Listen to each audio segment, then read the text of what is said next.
1 year after a devastating earthquake in Ecuador last year, an Order of Sisters releases a new video honoring Sister Clare, one of their members who was killed in the disaster.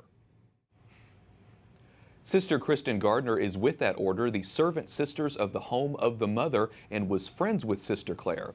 Sister Kristen, thanks so much for talking with us. There was a lot of media coverage about Sister Clare after her death, and her story really resonated with a lot of people. Tell us about Sister Clare. Sister Clare and I met the Home of the Mother almost about the same time. I was 14, she was 17. She arrived in Spain thinking that she was going to go on vacations in sunny Spain, go to the beaches and party, and it turned out that it was a Holy Week retreat at a monastery. I did know I was going to retreat. So during that retreat, she had a very strong experience on Good Friday when she was kissing the cross.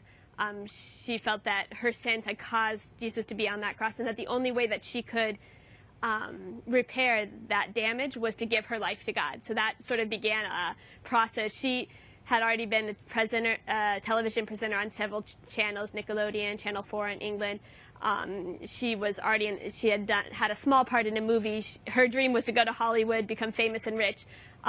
So that really just changed her plans totally the other way around. Why do you think people were so interested in her story?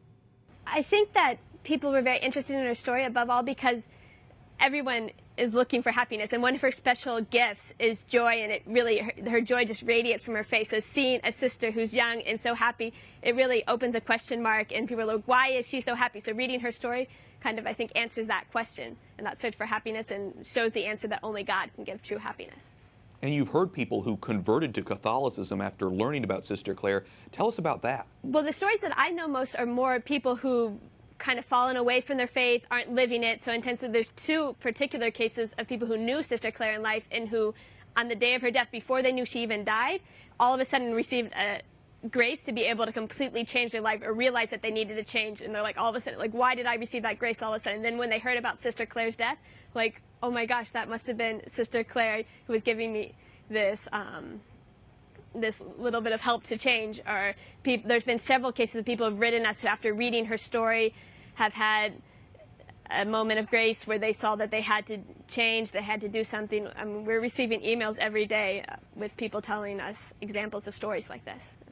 And you're releasing a video, or you released a video honoring Sister Clare's life. You're working now on a documentary. What do you want people to know about Sister Clare?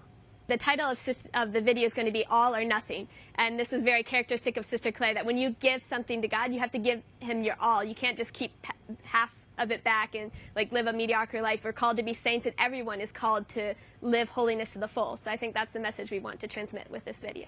Well, it sounds like she lived an incredible life. Sister Kristen Gardner with the Servant Sisters of the Home of the Mother, thanks so much for telling us about Sister Clare. You're welcome.